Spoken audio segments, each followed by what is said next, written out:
Hey guys, today I want to talk to you about making mistakes. Now, I'm purposefully here standing in the horror section of the library because people are so afraid of making mistakes. They're so afraid. Sometimes they don't even try something because they're so afraid of making a mistake, right? And what I want to welcome you to is to shift your mindset a little bit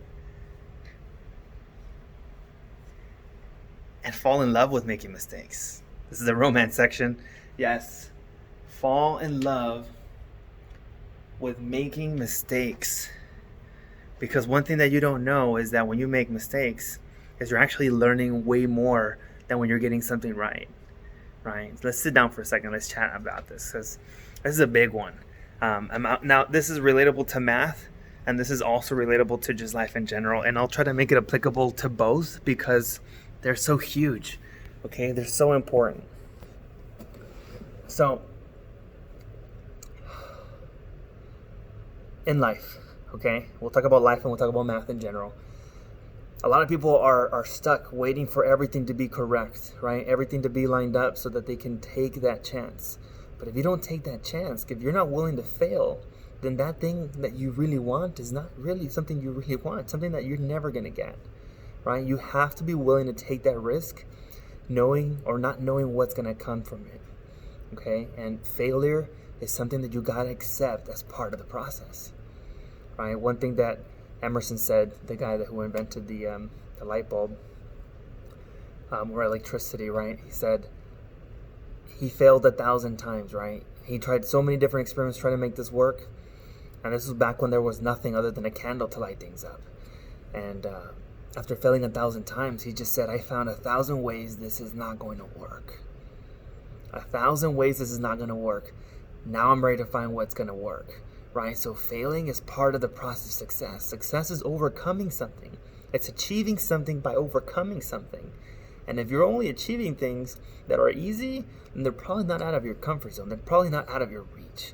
And if something is truly, truly worthwhile, it's going to have to come out from outside your reach.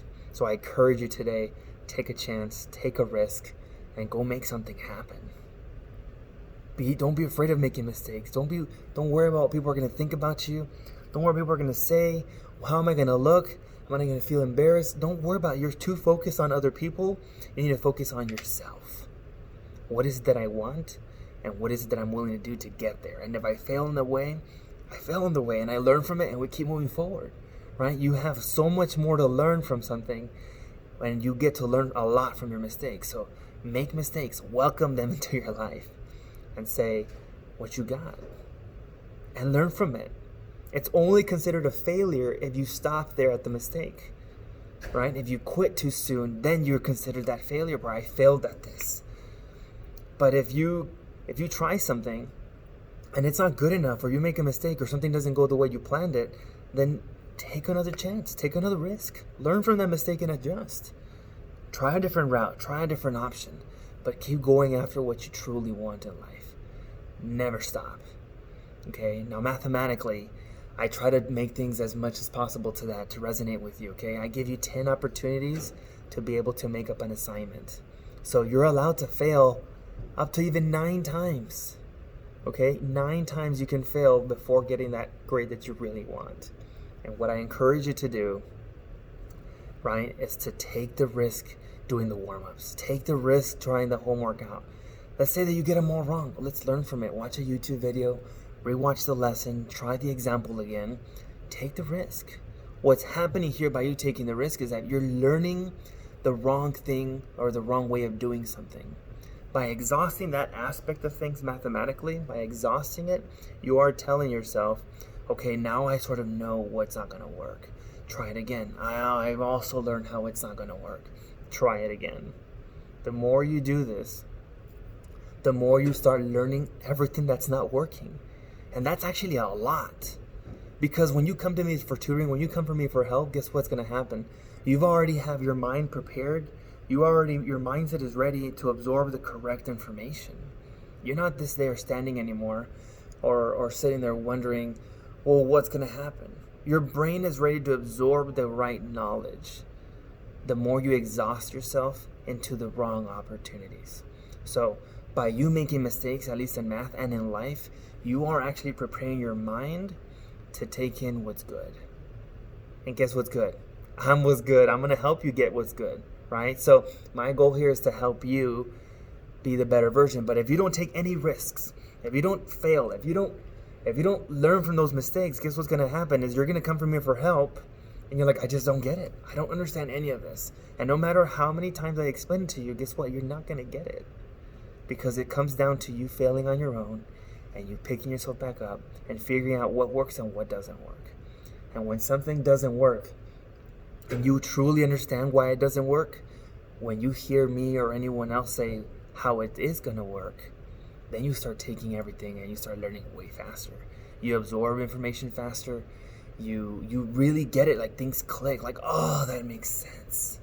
And I have this happen to my students all the time. When they try something, like, oh man, I keep getting this wrong answer right here. I keep trying this out and it's not working out for me. What's going on? And then I come in and I'm like, hey, have you tried this part out? And then things just click for you. It just clicks. But none of that clicking is going to happen in your mindset if you don't take that risk and if you don't fail on your own. Take a chance. Get a 0. Take a calculated risk. So what if you fail? You gotta do it again. I'm giving you 10 opportunities for every daily assignment to make it up. You have so many opportunities to fail, right? You have warm-ups, you have daily assignments, you have notes, you have a lot of opportunities to ask questions and fail. So that time you get to the test, guess what? You've already failed 20 times. You've already failed 30 times. You've already taken all the risks, and now you're ready to take the test, which counts more. And by that point, you know exactly what works. You've already exhausted the opportunities of what doesn't work. And when you take those tests, they're going to be very, very easy. Very easy for you. So for the more you fail, the easier things get. And people don't get that. They avoid failure. And guess what? They're down here waiting for the right answer. But you're not going to get up here if you're not willing to climb the failure ladder. Be willing to fail in math and in life. And the more you fail, the more you learn, the more you adjust, the farther you're going to get. That's the bell. I gotta go. I'll calculate later, guys.